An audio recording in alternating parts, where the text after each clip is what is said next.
के लिए हमने कुछ गलत परिभाषाएं तय की हुई हैं इस देश में। जैसे किसी के घर में जाइए तो रेफ्रिजरेटर है क्या नहीं, उससे उसकी आप तय करते हैं कि ये भाई कितना ऊंचा है कितना नीचा है। उसके घर में कलर टीवी है कि ब्लैक एंड व्हाइट है, आप उससे तय करते हैं कि ये ऊंचा है कि ये नीचा है। अभी आप एक बार जरूर इस बात को गंभीरता से सोचिए कि घर में हमारे रेफ्रिजरेटर अगर नहीं भी है तो हम ऊंचे नीचे कैसे हो गए। यूरोप के देशों में रेफ्रिजरेटर है, वो हमारे देश में भी आ गया, तो हमने क्यों मान लिया कि हम ज्यादा ऊंचे हो गए। यूरोप के देशों में तो रेफ्रिजरेटर इसलिए आया कि उनको जरूरत थी उसकी, और जरूरत इसलिए थी उनको शायद उसकी कि आप जानते हैं ज्यादा यूरोप के देश तो ठंडे बहुत हैं और सूखा मौसम है, ज्यादा समय तो सूखा मौसम रहता है। और बहुत ज्यादा सर्दी अगर पड़े तो भी खाना खराब होता है, बहुत ज्यादा गर्मी पड़े तो भी खाना खराब होता है। हमारे यहां टेम्परेचर काफी बैलेंस रहता है, 30 के ऊपर बहुत मुश्किल से कभी कभी जाता है, 30 डिग्री सेंटीग्रेड के ऊपर। तो वहां temperature -20 degree centigrade, -30 degree centigrade, -40 degree centigrade, तो खाना बहुत जल्दी खराब होगा।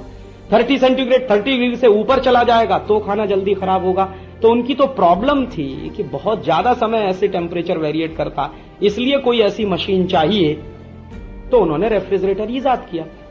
एक और प्रॉब्लम मैंने देखी है, फ्रांस में तो मैं अक्सर देखता था, ताजी सब्जी रोज नहीं मिलती, आप चाहे जितने करोड़पति होइए वहां पर। वो तो अभी कुछ दिनों से साउथ अफ्रीका के देशों का शोषण ज्यादा करना शुरू किया तो उनको मिल जाती है, अदरवाइज तो कुछ साल पहले तक बहुत आसानी से ताजी सब्जी नहीं मिलती थी। सप्ताह में 1 बार मिलेगी या 2 बार मिलेगी या 3 बार मिलेगी, तो लोग इंतजार करेंगे कि सप्ताह में कब वो दिन आए तो ताजी सब्जी खरीदें।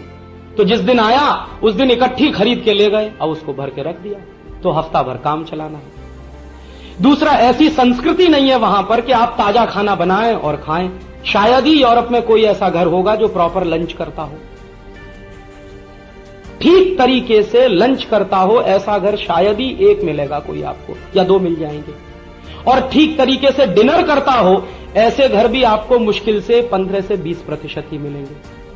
चलते चलते खाना, दुकान में खड़े होके खा लेना, कहीं और खड़े होके खा लेना, जहां कुछ मिल जाए वही खा लेना, हमेशा खाते ही रहना खाते ही रहना, इस तरह की प्रकृति के लोग ज्यादा हैं। तो वहां तो परेशानी कुछ है, और ये परेशानी कुछ गहरी परेशानी है, क्योंकि प्रकृति ने उनके ऊपर मेहरबानी नहीं की है, सूखा बना दिया है पूरा का पूरा मौसम।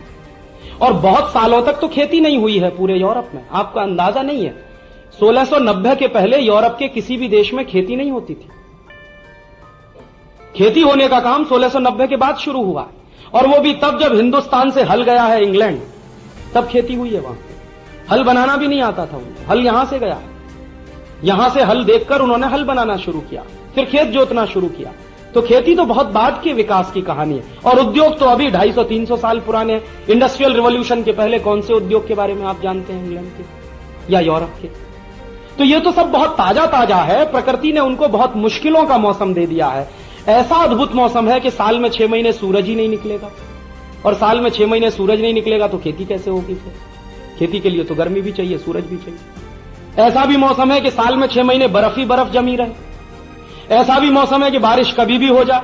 वहां यह थोड़ी है कि जुलाई से अगस्त के बीच में ही बारिश होगी, कभी भी हो सकती है, जनवरी में भी हो सकती है, फरवरी में भी हो सकती है, और अचानक से मूसलाधार भी हो सकती है, और रिमझिम पानी 10 दिन भी बरस सकता है, 20 दिन भी बरस सकता है। तो मौसम की इतनी अनसर्टेनिटी है, इतनी अनिश्चितता है, और प्रकृति ने इतना दुर्गम बनाया है वहां जिंदा रहने का रास्ता। उन दुर्गमताओं से, उन अनिश्चितताओं से बाहर आने के लिए उनको बहुत सारी चीजें खोजनी पड़ी। उसमें से एक निकला रेफ्रिजरेटर। उन्होंने उसको इस्तेमाल किया, उसके बाद उनको संकट दिखाई देने लगा। उसका संकट यह दिखाई देने लगा कि रेफ्रिजरेशन के बाद चीजों के न्यूट्रिशनल वैल्यू कम होने लगे। फिर उसके बाद CFC का प्रॉब्लम आ गया, क्लोरोफ्लोरोकार्बन का प्रॉब्लम आ गया। फिर पर्यावरण प्रदूषण का संकट खड़ा हुआ, तो उनको लगा कि अभी तो भाई इसको निकाल के फेंको।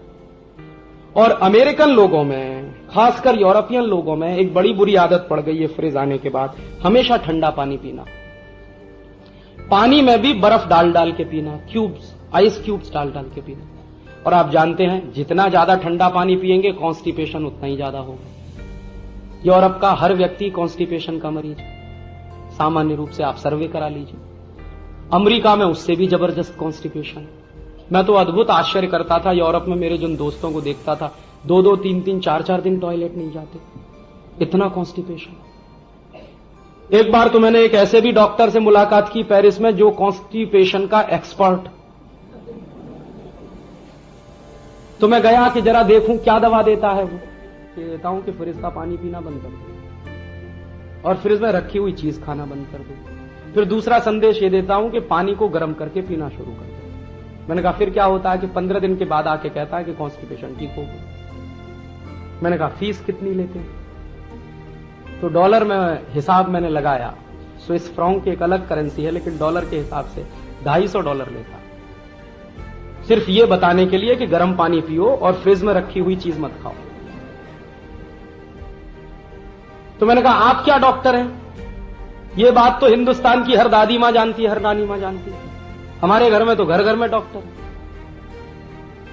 तो उनकी तकलीफ हुई तो उन्होंने फ्रिज इस्तेमाल किया, रेफ्रिजरेटर इस्तेमाल किया। फिर तकलीफ बढ़ी तो फ्रिज को छोड़ना भी शुरू किया, रेफ्रिजरेटर को छोड़ना भी शुरू किया। अब जब छोड़ना शुरू किया तो संकट हुआ कि इसको कहां ले जाएं। तो किसी बेवकूफ ने बता दिया कि भारत में ले जाओ, क्योंकि मानसिक दरिद्रता के लोग यहीं बहुत ज्यादा रहते हैं। तो आ गया वो यहां पे फ्रिज। अभी जब शुरू शुरू में फ्रिज आया था तो उसका किस्सा ये था कि सरकार ने ये कहा था कि ये सिर्फ हॉस्पिटल्स में रखा जाएगा। तर्क उसका ये था कि दवाएं कभी कभी ज्यादा टेम्परेचर पे खराब हो जाती हैं और आंखों से संबंधित कुछ आई ड्रॉप्स ऐसे होते हैं जो निश्चित रूप से धूप बढ़ने पर, गर्मी बढ़ने पर खराब हो जाते हैं, तो इनको रखने का काम फ्रिज करेगा। तो बात वहां तक तो ठीक थी। उसके बाद दुष्चक्र यह हुआ कि जो कंपनी लेके आई उसको लगा कि भारत में तो बहुत बड़ा मार्केट है, तो उन्होंने एडवर्टीजमेंट करना शुरू किया। एडवर्टीजमेंट क्या आया कि रेफ्रिजरेटर बहुत क्वालिटी प्रोडक्ट है, जिनके घर में नहीं वो घर बहुत नीचा। जैसे आजकल आता है कि बीपीएल की वॉशिंग मशीन जिनके पास नहीं वो सबसे फिसलती, बाकी सब बहुत ऊंचे। तो रात दिन दनादन दनादन, उस समय टेलीविजन तो नहीं था, लेकिन अखबारों में, प्रिंट मीडिया में, मैगजीन्स में, जगह जगह चर्चाओं में इस तरह की बातें शुरू हो गई। फिर क्या हुआ, हिंदुस्तान में कुछ ऐसे भी कंपनियों के एजेंट खड़े किए गए जो फ्रिज में रखी रखाई आइसक्रीम को खिलाने लगे। भाई खा के देखो, देखो कितनी अच्छी बनती है। तो मुफ्त में खिला रहे हैं तो चलो खा लो, क्योंकि हमारी तो एक और प्रॉब्लम है ना, मुफ्त में कोई जहर भी दे दे तो खा लो, तो खा लो भाई इसको। तो खाना चालू कर दिया। होते होते उसके बारे में मन में कुछ प्रतिष्ठा बनने लगी और एक दिन तय हो गया कि भाई हिंदुस्तान के किसी अमीर आदमी ने फ्रिज खरीद लिया। तो फिर देखा देखी, अरे पड़ोसी के घर में तो मेरे घर में क्यों नहीं। हिंदुस्तान में एक और बड़ा संकट है कि भला उसकी कमीज मेरी कमीज से ज्यादा सफेद कैसे।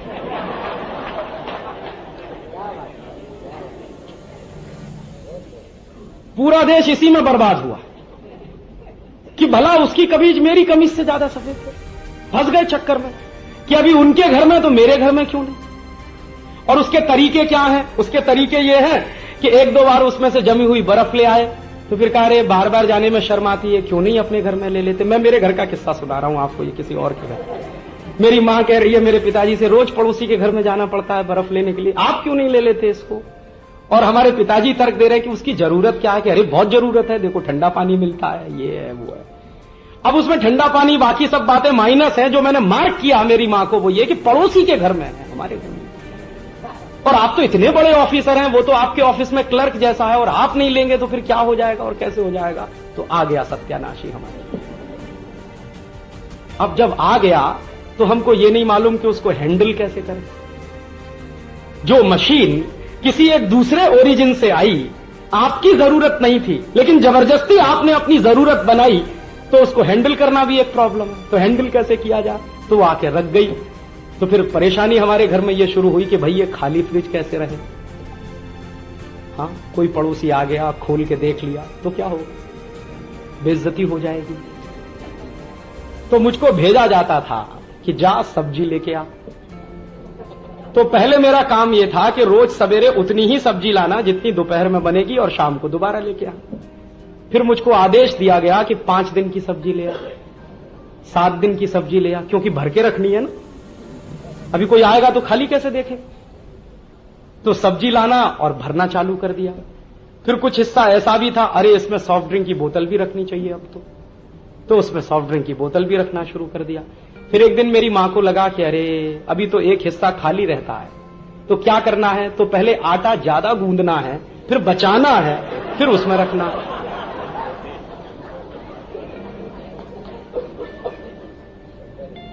हां, पहले आटा उतना ही गूंदा जाता था जितना खाने के लिए जरूरी था, फिर जबरदस्ती ज्यादा गूंदा जाने लगा और बचा के रखा जाने लगा। एक दिन मैंने प्रश्न पूछा कि इसकी जरूरत, उन्होंने कहा बार बार गूंदने में तकलीफ होती है, तू करके देख। तो मैं भाई चुप हो गया। मैंने कहा मुझे तो आता नहीं, अभी मां ने कह दिया कि तू करके देख, तो मामला तो उल्टा हो गया। तो मैं तो चुपचाप देखता रहा, लेकिन ऑब्जर्व करता रहा कि ये हो क्या रहा है हमारे घर। फिर ऐसा भी होने लगा कि हमारे घर में कोई अतिथि आया तो मैं माटले से पानी, अरे माटले से पानी ले गए। तो मैंने कहा माटले का पानी ठंडा तो कि नहीं नहीं, अभी फ्रिज में से निकाल के ले। तो मैंने फ्रिज में से बोतल निकाली, गिलास में डाली। अरे बेवकूफ, बोतल को गिलास में क्यों लेना, बोतल लेके जा सीधे। क्यों भाई? ताकि पता चले कि हमारे घर में फ्रिज है।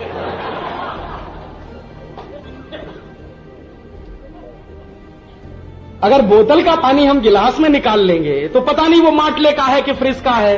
अतिथि के मन में द्वंद्व तो पैदा हो ही जाएगा। तो पक्की व्यवस्था बने, इसलिए बोतल साथ में गिलास लेके जा और रख दे वहां पे, उसको निकाल के पीना होगा तो पिएगा। तो अतिथि को भी, अच्छा आपके घर फ्रिज आ गया कि हाँ आ गया। तो उन्होंने कहा अच्छा ऐसा है, कल से हम हमारा दही आपके घर में रख जाएंगे। तो अब उनका दही आने लगा हमारे घर में। फिर एक दिन ऐसा भी हुआ कि हमारी एक पड़ोसन थी, वो चली आई, आइसक्रीम बनानी है, आपके घर में तो फ्रिज है ना, कि हाँ हाँ है, तो हम जरा आइसक्रीम बनाएंगे। तो अच्छा ठीक है भाई, आइसक्रीम आप बनाएंगे। तो फिर पता चला कि हमारा पड़ोसी धर्म बहुत बढ़ गया कि रोज कोई आइसक्रीम बनाने आ रहा है, कोई दही रखने आ रहा है, तो कोई कुछ करने आ रहा है, कोई कुछ करने आ रहा है।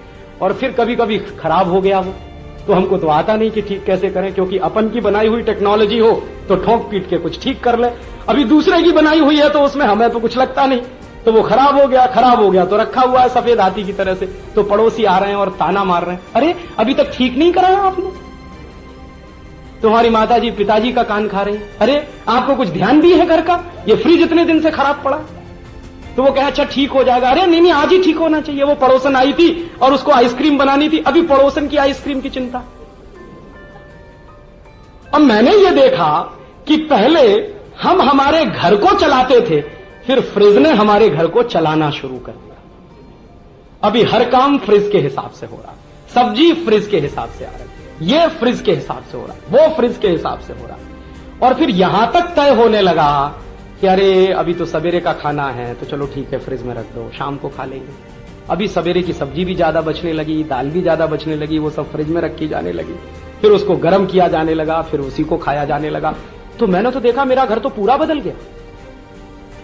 इस एक छोटी सी दुर्घटना ने मेरे घर का पूरा स्ट्रक्चर बदल दिया। मुझे मेरे बचपन का याद है कि मां के पास बैठ के गरम गरम खाना खाने को मिलता था। अभी तो वो होश नहीं है, अभी तो 2 दिन का भी ठंडा मिल सकता है, 3 दिन का भी मिल सकता है, रखा हुआ है, क्योंकि वो तो खत्म करना ही है। ये हमारे यहां संकट है, और ये संकट पैदा होता है मानसिक दरिद्रता से। शायद ये मेरे घर की कहानी नहीं है, आप सबके घर की यही कहानी हो सकती है।